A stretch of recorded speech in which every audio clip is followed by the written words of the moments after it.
burglary, drugs, and for harming a police dog. We're looking at exceptional drought conditions for a good chunk of the area. Is there rain on the way? We'll have that answer coming up. And farmers feel the effects of historic drought conditions. We look at how a summer of dry weather could impact food prices. The 4 states' most watched news starts now.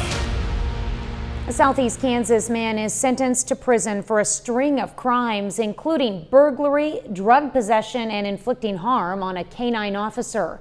This is KOAM News at noon. I'm Tanya Bach. Topping our first 7 minutes, a nearly 8.5-year sentence for Adam Evans. The cases start in 2018 when court records show the 37-year-old from Riverton stole numerous firearms from a home in rural Cherokee County. In the spring of 2021, officers found Evans in possession of methamphetamine after he had barricaded himself in a local business. And that same year, in August, deputies arrested Evans after he fled into a wooded area and struck a law enforcement canine with a branch. Evans pled guilty to all charges and received a 104-month sentence. Some Joplin city workers will receive a 4% cost of living wage increase in the upcoming budget year. The city wants to fill about 100 jobs across different departments. Police officers already received a 12% increase. City manager Nick Edwards says the raises are meant to combat the trend of people leaving the workforce or choosing not to work at all, which makes the labor market competitive. It should help the city respond to community needs. With over 100 openings, it's a challenge for the city to respond to those community needs. And so hopefully the 4% increase will make our pay more attractive to people that are seeking employment. Next up, the city will discuss proposed wage increases for the fire department. The council is expected to approve its final budget plan October 17th. Well, Ian is a hurricane again as it heads for landfall for a 3rd time. The deadly storm left a trail of destruction across Florida that will take years to rebuild. Michael George is in Charleston, South Carolina. Ian arrives in South Carolina today with hurricane-force winds and heavy rain. The storm isn't packing the punch it had in Florida, but it's still a threat to lives and property. I think we're going to see a lot of wind. We'll probably see a lot of rain. In southwest Florida, the view from above shows the massive devastation Hurricane Ian inflicted on beach communities. Houses were ripped from their foundations, leaving people homeless and in shelters. Emergency responders from the Coast Guard, National Guard, and other search and rescue teams have conducted at least 700 rescues so far. There are over 1,000 dedicated rescue personnel who are going up and down the coastline. Sanibel Island suffered major damage. The only road in has been washed away. Everything on Sanibel is destroyed, that's for sure. The Strader family rode out the storm in Sanibel. The wind was coming pretty hard. I was praying a lot, a lot. The family had to be rescued after the storm, but their pet tortoises, the reason they stayed behind, didn't survive. Intense winds and flooding are threatening the entire South Carolina coastline. Here on Folly Beach, some race to evacuate in the final hours before Ian hits. I don't think it's going to get any better. Definitely going to get worse. We are on the beach, so I think it's time to head out. North Carolina's governor reminded people not to take Ian lightly. And remember, it was only 13 months ago that Tropical Storm Fred brought destruction and death to our mountains in western North Carolina. The southeast coast of South Carolina is known as low country, areas already prone to flooding. The storm surge there could be particularly devastating. Michael George, CBS News, Folly Beach, South Carolina. Well, people in Georgia are also bracing for Ian's winds, rain, and storm surge. And our own Chris Warner has been tracking Ian. He joins us with the latest. Yeah, a quick update on Hurricane Ian as it approaches the Carolinas. We've got hurricane warnings from Cape Fear all the way down to the South Carolina-Georgia border. Folks in Charleston, some have already evacuated ahead of the storm because of the potential for the excessive storm surge and the heavy rain. Of course, the Carolinas being inundated with heavy rain for hours on end on the outer bands of Ian. Now, as of this morning, still Category 1 storm, 85-mile-an-hour winds as it slowly starts to track off toward the Carolinas. Charleston. It is expected to make landfall just to the northeast of Charleston around 6:30 our time, so about 7:30 their time, packing 85-mile-an-hour winds with gusts upwards of 105, and then, of course, the storm surge and the heavy rain. Now, back here at home, any rain would be good rain at this point because we are in exceptional drought for a huge chunk of the area, and that's the highest rating that this thing goes to. And with exceptional drought conditions expanding on yesterday's update, that puts an expansion on extreme drought and severe drought that surrounds that. And unfortunately, we don't have any rain in the near term, and what we do have later on is not going to be enough. Clouds continue to increase through the day. We'll be partly cloudy. We'll eventually reach a high of 81 degrees, so 70 that should say 2 o'clock, but it will get there. 76 by 5 and then 65 as we head into the evening. We'll have more on those potential rain chances and how the Friday night football forecast is looking here in just a few minutes.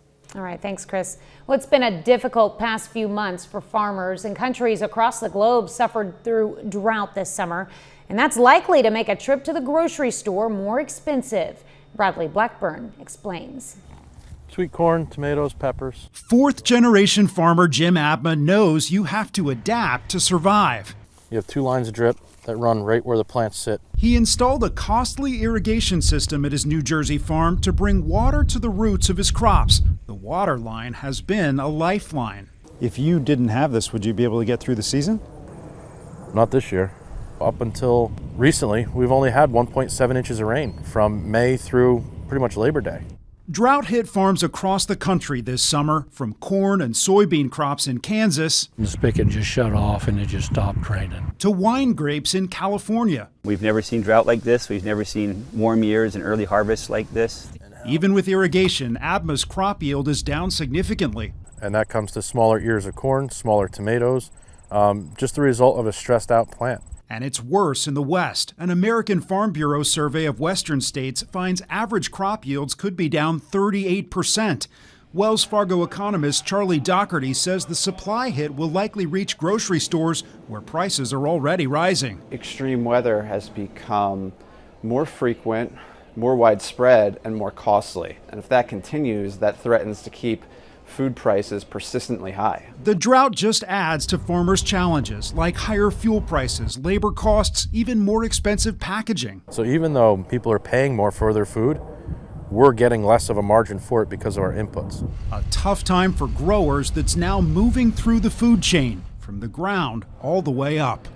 Bradley Blackburn, CBS News, Hillsborough, New Jersey. Bureau of Labor Statistics says food prices are up 13% in the last year. That's the largest annual increase in more than 4 decades. Watered Gardens Ministries in Joplin is holding a pre-sale for bowls for the 10th annual Empty Bowls event to provide relief for local hunger. Patrons buy handcrafted pottery bowls, enjoy a serving of soup, and then have an empty bowl to take home to remind them that somewhere someone is hungry.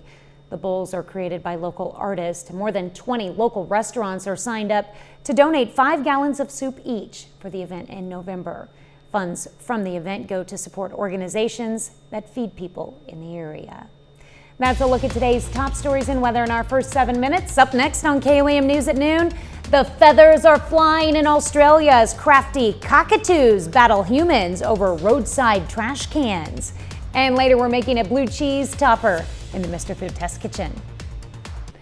Angry birds in Australia are battling locals over who will be king of the trash.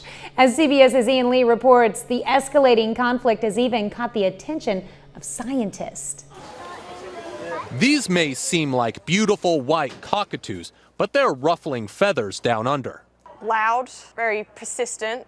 Aggressive, definitely. These clever birds are in an arms race with local Australians being waged at the trash can battlefield. Folks are fed up with their garbage being tossed about. This is to stop the cockies, so I put it under here. Just to stop the cockatoos from getting in the bin. Not even a heavy stone could stop these bird brains. And he had that rock in there.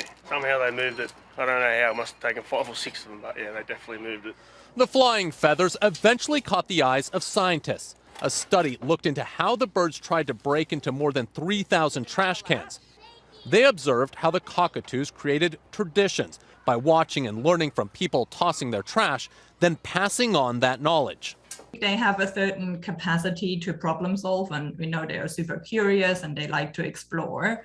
Some just want to coexist, believing it's not wise to get cocky with cockatoos. They're getting more intelligent. They're evolving. Yeah, like if you go back like 5-10 years ago, they didn't know how to open bins, so that they're figuring stuff out. The ultimate solution to this man versus nature standoff is likely waiting in the wings. Ian Lee, CBS News. Those are some smart birds. For people who are serious about keeping their trash safe, scientists recommend either a heavy latch or an object to block the hinge on the can's lid. Still to come on the KOAM News at Noon, Mr. Food. Many love it, others aren't that familiar with it. I have a pretty good feeling that by the end of our time together, you're going to want to try what we're whipping up today. But first, Chris Warner returns with your complete forecast. We have been dry since about May. Now, I know we've seen rain from there to here, but it has not been enough to make up for what we're now seeing in terms of exceptional drought conditions across the area. The drought tracker updated yesterday, and it overspread more exceptional drought conditions through a significant portion of the four-state area. And of course, with that expansion comes the expansion of extreme drought around that and severe drought around that. We are in desperate need of rainfall, and what we've been getting and what we're expected to get is just not enough to make a difference. Now, as we go through the rest of today, we will continue to see some increasing cloud cover. We'll be partly cloudy. We're heading for a high of 81, be 76 by 5 and 65 by 8 o'clock tonight. And those clouds will continue to increase as we head into the overnight hours. We'll be 62 at 11, 57 by 2 a.m. And here's where it's fun. We'll hit an overnight low of 51 right about 3-4 o'clock in the morning, and then we'll come up a degree just before sunrise and be 52 at 6 a.m. Now, when it comes to Friday night football tonight, we have good news, and this is one of the advantages, I suppose, of the dry and clear conditions is we've had good conditions for doing things outdoors, period. So you have no excuse to not get, work done around the house, work on the car, and you have no excuse not to make it to a good Friday night football game. Now, we are calling cloud interference on the field tonight because we'll have those increasing clouds as the evening goes on, but temperatures are great for Friday night football. 67 at kickoff, 63 at halftime. So despite the increasing clouds, perfect weather to get out there and enjoy some Friday night football. I don't think I've said Friday night football enough today, but just in case you were wondering, it's Friday night football tonight. Saturday, we are going to be 82, mostly cloudy. Unfortunately, these clouds not bringing us any rain. Sunday, we start to clear out, 84 degrees, so we still stay unseasonably warm and dry. And as we look onto the future track, you can see watch some rain showers out in northwestern Kansas with a system that is going to try and make its way our way, and this is where it gets a little tricky. We're not 100% certain how much moisture this system is going to have to work with for sure, but we know that there should be something for it by the time we head into Thursday and Friday of next week. Now, this is Friday at 1:30 in the morning. As you can see, we start to cool down thanks to this system as well. And then we may see some additional scattered shower chances on Saturday. But otherwise, we stay dry and we clear out again. And remember, for the latest forecasts, anytime, anywhere, all you need to do is scan this QR code with your smartphone, or if you're a little old-fashioned like myself, you can go to your favorite app store and just search for KOAM Skywatch Weather, and that way you can download the KOAM Skywatch Weather app. It's the latest radar, latest temperatures wherever you are, latest forecast data, severe weather alerts, everything you need to know when you're not by the TV, all in the palm of your hand. Now to the 7-day forecast.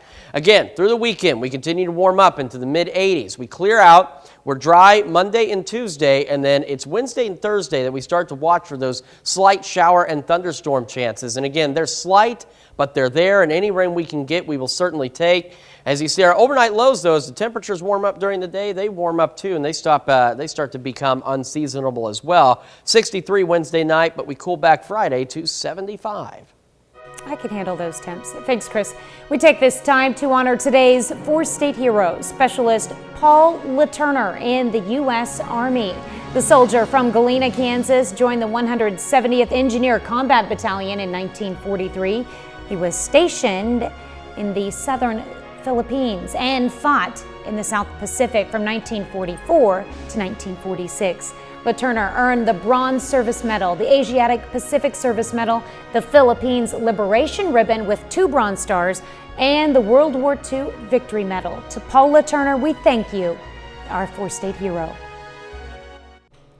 Well, you can add today's recipe to almost anything for a little extra something. Howard shows us how to make a blue cheese topper in the Mr. Food Test Kitchen. Today, I thought I'd spotlight one of my favorite cheeses. It's one that many love and some aren't that familiar with. I'm talking about blue cheese. So let me show you how you can dress it up, so to speak, so you can serve it with just about anything. We start by crumbling some blue cheese into a shallow bowl.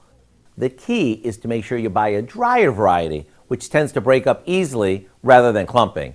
Or you can start with the pre-crumbled kind, which is often less expensive. We top this with some chopped red onion, which adds crunch, and parsley for some extra freshness. Now, we combine some olive oil, a bit of red wine vinegar, minced garlic, and a little black pepper. Once it's whisked together, we drizzle this over our crumbled blue cheese before popping it in the fridge. And as for ways to serve this, well, let's just say almost anything goes. It's perfect to smear on slices of French bread for an easy appetizer, or as a topper on everything from salads to burgers. You see, the combo of the cheese and the tangy vinaigrette adds a wow factor to anything it goes over. To get this simple as can be recipe for blue cheese topper, just head over to our website. I'm Howard in the Mr. Food Test Kitchen, where today we found a tasty and versatile way for you to say, ooh, it's so good. Well, you can find this recipe along with a lot more good food from the Mr. Food Test Kitchen online. Just go to our website at koamnewsnow.com. Here's a look at our 4-state market prices.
As we take a quick final look at the 7-day forecast, warming up to the mid-80s into next week, and then we're watching some slight shower and thunderstorm chances Wednesday and Thursday.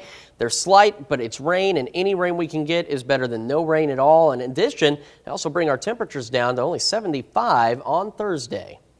You used to have to pull up the 10-day forecast to see those chances of rain. Now they're finally into the 7-day, getting closer. It's true, but it's only a chance. It's not a great chance. And my gosh, the farm ponds, the yards, the gardens, everything needs the rain right now. Hopefully it pans out. Yes. What do we have coming up tonight at 5? Well, at 5, more than 10,000 children are diagnosed each year with cancer. Treatment can impact the entire family. It can also be very isolating. In Health Watch, we're going to take you to a camp that's giving patients and their siblings a chance to just be kids.